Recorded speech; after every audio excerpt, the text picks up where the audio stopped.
A palavra porta-voz significa representante de alguém. Deu um probleminha aqui nas redes sociais. Eu estou observando aqui que nós vamos ter que dividir esse vídeo aqui. Nós vamos ter que fazer 2 vídeos. Porque paralisou aqui, né?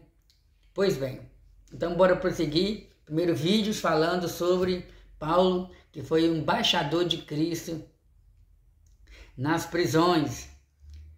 Então, visto que estamos falando sobre o propósito de missões, qual é o propósito de missões? O propósito de fazer missões é levar Cristo até outros corações. O propósito de fazer missões é levar o conhecimento de Jesus até outras pessoas. É fazer com que os corações entendam que não existe outro Salvador a não ser o Senhor Jesus. Existem vários propósitos na hora de realizar a obra missionária. E nós estamos estudando apenas alguns, né?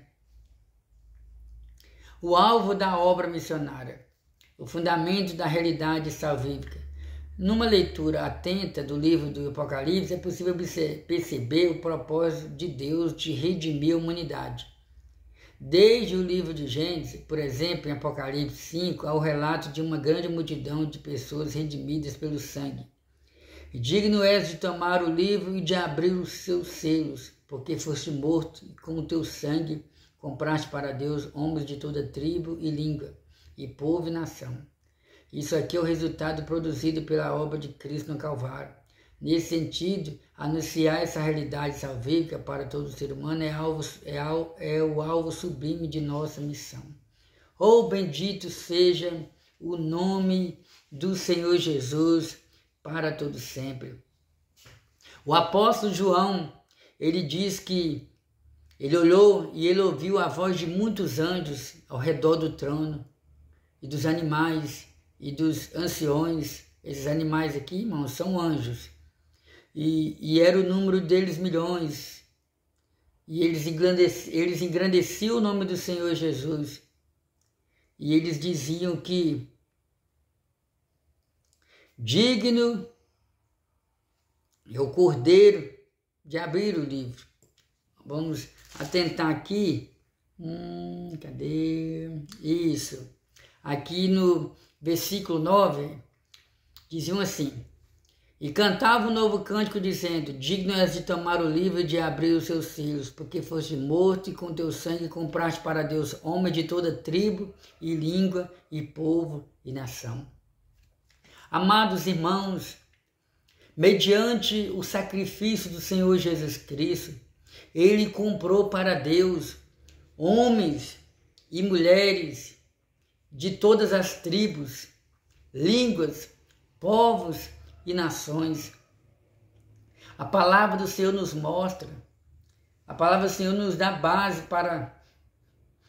para crer e entender que todos os animais que eram sacrificados no Antigo Testamento, eles apontavam para o único sacrifício que iria acontecer no futuro, que era o Senhor Jesus.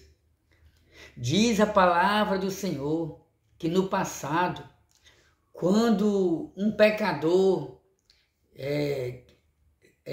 praticava algum ato de desobediência diante do Senhor, esse pecador, ele trazia um animal e era o melhor animal. Ele não poderia trazer um animal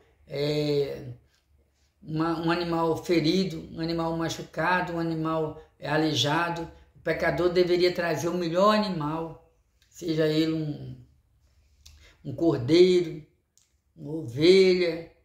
E o pecador, ele trazia esse animal até o sacerdote. Chegava para o sacerdote e dizia: isso aqui é minha oferta ao Senhor, porque eu quero demonstrar arrependimento diante do Senhor, eu quero buscar uma comunhão com o Senhor. E a palavra do Senhor nos diz que o pecador, ele colocava a mão sobre aquele animal em um ato simbólico. É como se o pecado daquele pecador fosse transmitido para aquele animal.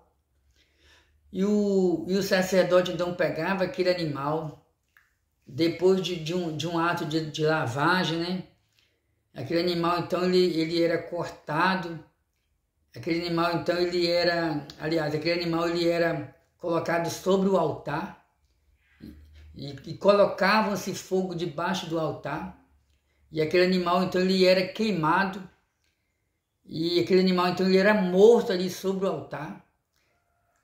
E era como se o cheiro daquele animal subisse até as narinas de Deus e fosse como um cheiro suave às narinas de Deus. A Bíblia fala, depois de muito tempo, né, lá no livro de Samuel, Deus fala com o povo dizendo, né, que ele prefere mais a obediência do que o sacrifício. Porque o povo estava se confiando mais em sacrifício do que no próprio arrependimento e também em praticar a justiça. Mas nessa época aí, antes, né, existia muitos sinceros diante de Deus. Então cada animal que era morto apontava para o sacrifício de Jesus. Entramos no Novo Testamento e o apóstolo e o profeta João Batista, uma certa vez batizando, né, ele se depara com o Senhor Jesus e ele fala para o Senhor Jesus: eu aqui que careço de ser batizado por ti e o Senhor vem até a mim. Jesus fala com João: João, convém que toda justiça se cumpra. E João fala, né, que ele não era digno nem de desatar a correia das alparcas de Cristo. E o profeta João Batista ele também diz: eis aí o Cordeiro de Deus que tira o pecado do mundo, se referindo ao Senhor Jesus. Então, a palavra do Senhor nos diz que o Senhor Jesus ele morreu entre dois salteadores, entre dois pecadores, transgressores da lei. E a palavra do Senhor nos diz que ali entre a 6ª hora e a 9ª hora, no caso aí entre meio-dia a 3 da tarde, o céu se escureceu, houve um terremoto ali, Jesus expirou, Jesus morreu.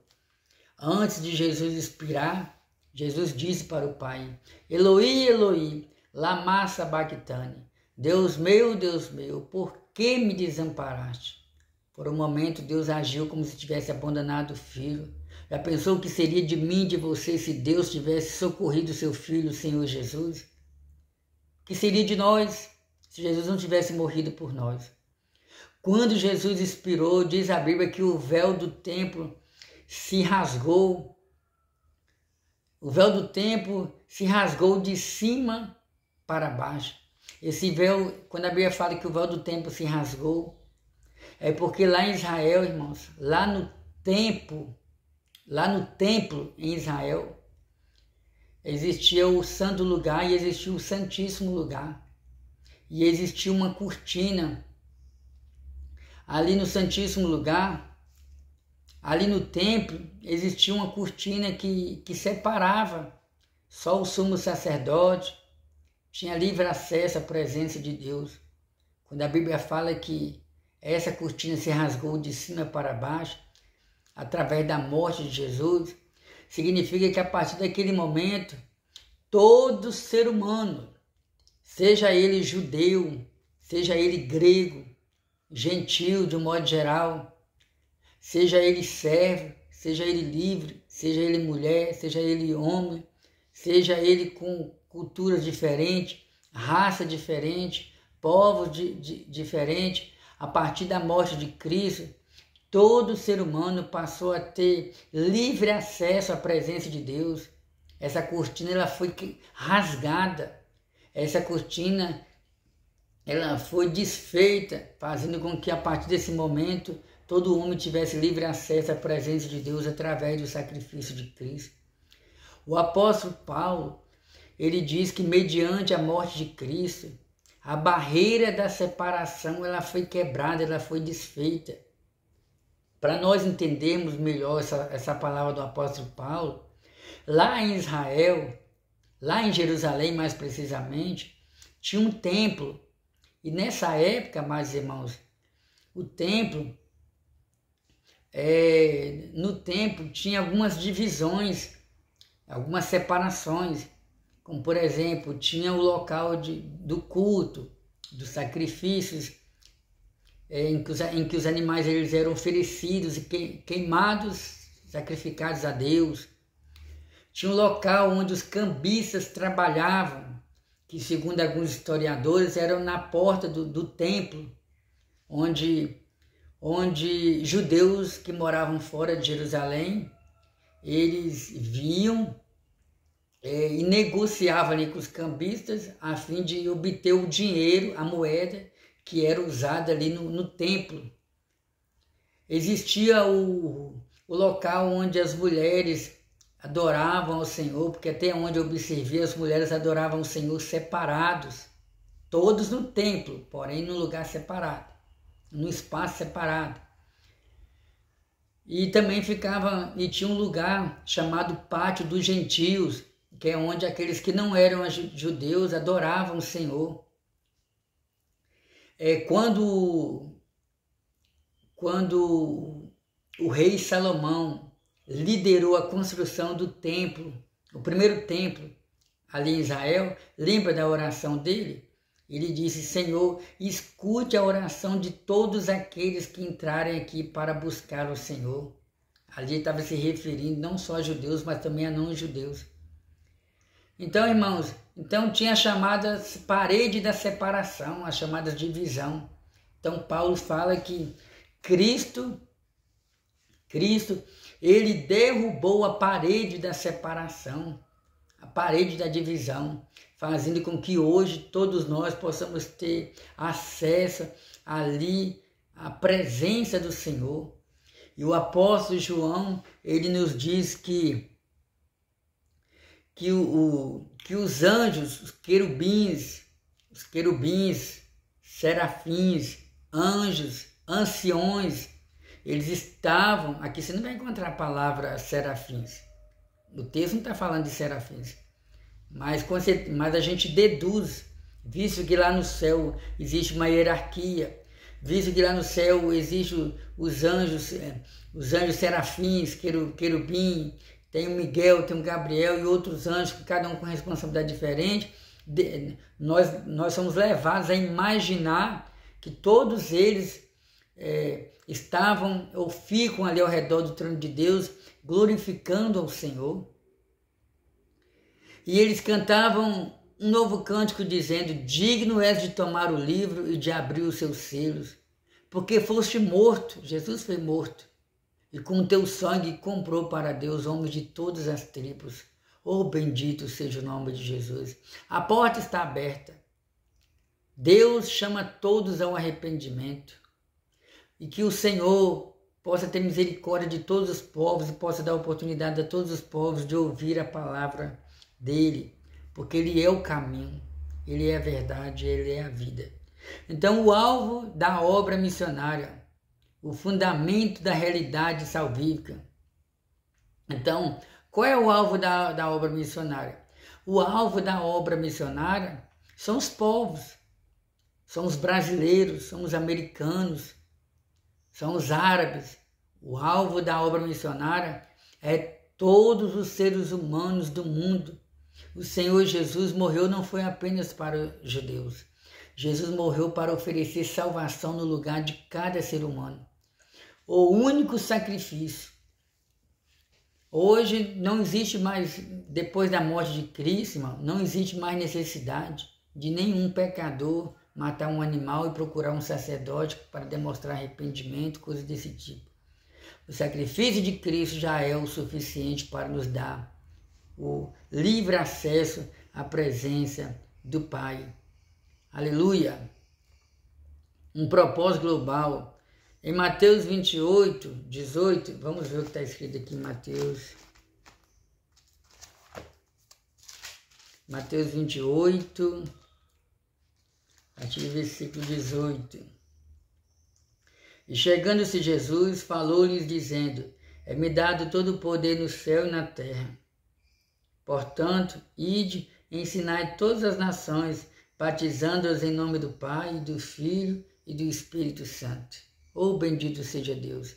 A palavra toda traz a mesma conotação de alcance em que encontramos em Apocalipse. Isso reitera o princípio universal de nossa missão. Neste caso, pregar o Evangelho a todos os povos para resultar em convenção de milhões de pessoas de todas as etnias é o propósito glorioso de Deus para a sua igreja. Essa noção de universalidade ou totalidade relacionada ao alcance do Evangelho nos responsabiliza como parte integrante desse poderoso e grandioso projeto de Deus, a obra missionária. Diante dessa assertiva, nosso dever básico é o de proclamar o Evangelho a todos os povos. Então, irmãos, Cristo falou, é-me dado todo o poder, é-me dado todo o poder nos céus e também na terra. Ide por todo mundo, ensinai, pregai, batizai em nome do Pai, em nome do Filho e em nome do Espírito Santo. Irmãos, dias atrás eu participei de um batismo. Eu participei de um batismo onde aproximadamente 650 pessoas se batizaram em um só dia. Foi aqui em Belo Horizonte. Depois teve um outro batismo aqui também em Betim. Então nós nos alegramos por sabermos que muitas pessoas estão se entregando para Cristo, estão com o coração desejosos de serem batizados nas águas. O batismo nas águas simboliza o sepultamento do velho homem. É esse novo convertido dando testemunho para as pessoas que ele abraçou Jesus, que ele ama Jesus, que ele quer Jesus. Então, um propósito global. Eu e você, nós fazemos parte desse propósito de Deus. Deus conta comigo, Deus conta com você. Eu sei que é impossível uma pessoa só fazer muitas coisas na obra de Deus. É impossível e você alcançar todas as pessoas do mundo. Mas através da sua parcela de contribuição, o reino de Deus está sendo anunciado. O reino de Deus está sendo pregado. E nós fazemos parte de um propósito global da parte de Deus, que é anunciar o Evangelho. Pregar o Evangelho, a responsabilidade de todo cristão. É responsabilidade mesmo. É uma grande responsabilidade. Deus deixou essa responsabilidade para a igreja. E nós louvamos ao Senhor que muitos cristãos abraçaram essa causa e a igreja está de pé para a glória do Senhor Jesus. Lembrando que se você não quiser fazer a obra de Deus, você também não é obrigado. Mas as consequências podem vir sobre nós, porque Deus conta conosco para realizar a obra do Senhor. No livro do profeta Ezequiel, capítulo 18, vamos observar o que está escrito aqui. Ezequiel, capítulo 18, fala sobre a responsabilidade, ela é pessoal. Cadê?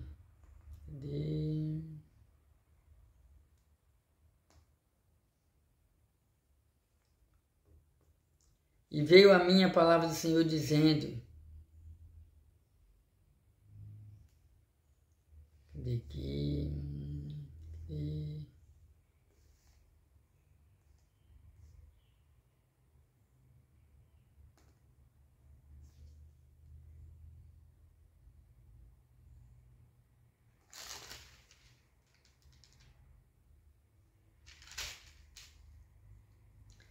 Ezequiel capítulo 18, mas se o ímpio se 18, 21, mas se o ímpio se converter de todos os seus pecados que cometeu e guardar todos os meus estatutos e fizer juízo e justiça, certamente viverá, não morrerá. Desejaria eu de qualquer maneira a morte do ímpio, diz o Senhor, não desejo, antes que se converta dos seus caminhos e viva. Então, irmãos, o contexto dessa palavra está nos dizendo que a responsabilidade ela é pessoal. A A palavra do Senhor nos diz que se o ímpio ouvir a palavra do Senhor e se converter dos seus pecados, ele vai se tornar uma pessoa justa diante de Deus. O Senhor já não haverá mais lembrança daquilo que ele fez diante do Senhor. Tem um outro texto bíblico que nos diz que devemos tocar a trombeta. Tocai a trombeta em Sião, perturbai todos os moradores da terra.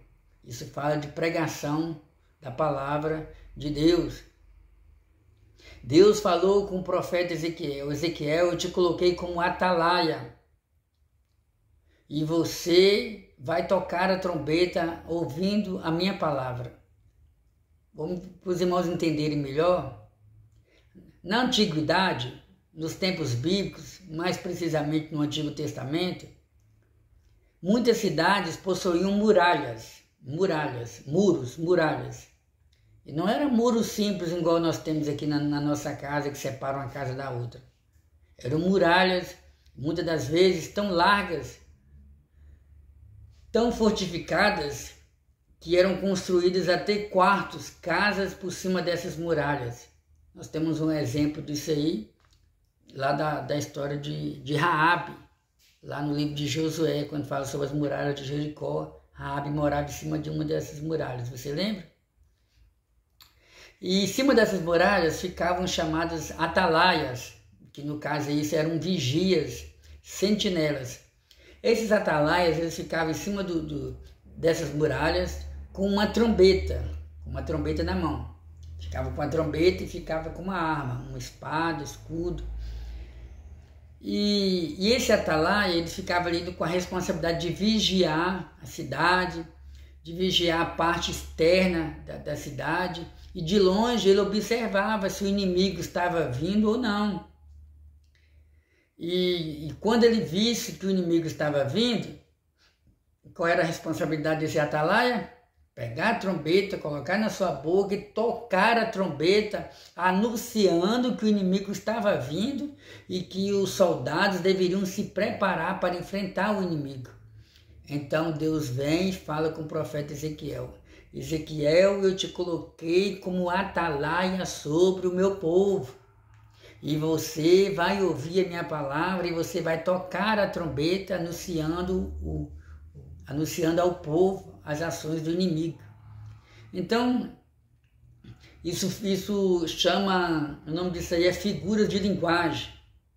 Ou seja, Deus estava falando na linguagem em que Ezequiel entendia. Deus estava mostrando para Ezequiel sobre inimigos espirituais do povo de Deus.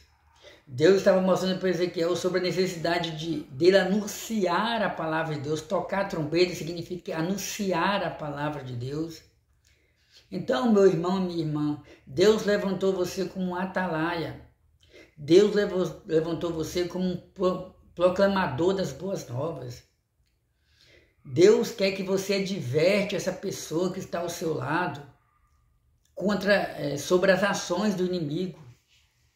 Os inimigos de Israel nos tempos bíblicos poderiam ser os egípcios, poderiam ser os assírios, poderiam ser os babilônicos, poderiam ser qualquer outro povo inimigo. Inimigos literais que odiavam Israel. E nós, como igreja de Cristo, nós temos um inimigo espiritual que é Lúcifer, príncipe das trevas, intitulado também como demônio, inimigo. O apóstolo Paulo ele nos diz que nós não lutamos contra a carne e sangue. Nós não lutamos contra o homem e contra a mulher. Carne e sangue aí representa, simboliza o ser humano, homem e mulher. Muitas das vezes a pessoa está discutindo com o demônio, achando que está discutindo com a pessoa. Às vezes uma pessoa vai para cima da outra, briga com a outra e não entende que está numa luta espiritual. Então Paulo fala, nossa luta não é contra a carne, nem contra o sangue, mas contra o diabo, contra as hordas espirituais da maldade nos lugares celestiais. Então, meu irmão, minha irmã, você é um atalaia de Deus. Você é um proclamador das boas novas. Deus conta com você. Se você vê que o inimigo está tentando levar uma pessoa que trabalha com você, um conhecido seu, se você vê que o diabo está tentando levar ele para a prostituição, para o adultério, para o pecado, está querendo destruir a vida dele, a vida da família dele, toque a trombeta, dê um conselho para ele, fala para ele do amor de Deus, porque Deus conta com você para a pregação do Evangelho. Pregar o Evangelho. Pregar o Evangelho. Você pode até falar do que Deus tem feito na sua vida, porque isso é importante. Mas o objetivo maior é falar do sacrifício de Jesus, do amor de Jesus Cristo, que Jesus é capaz de mudar a vida dessa pessoa. Qual é a nossa disposição? Como está a nossa disposição em levar o Evangelho a todo mundo? Você sabia que a vinda do Senhor Jesus tem a ver com a execução dessa ordenança? Vamos observar aqui o que é uma pergunta que o comentarista está falando, né? Você sabia? Como está a sua disposição, né? Primeiro ponto a ser analisado. O que tem motivado você a pregar o Evangelho? Você tem pregado o Evangelho? Tem pessoas que compartilham tantas coisas negativas nas redes sociais, compartilha fofoca, compartilha mentira, compartilha derrota de alguém, compartilha uma fake news, uma notícia que não é nem verdadeira. Inclusive, irmãos, ontem eu fui informado através dos telejornais, né? Na verdade, eu nem acompanhei a notícia por completo, porque eu detesto esse tipo de notícia. Apesar que, infelizmente, né, a gente sabe que existe uma frase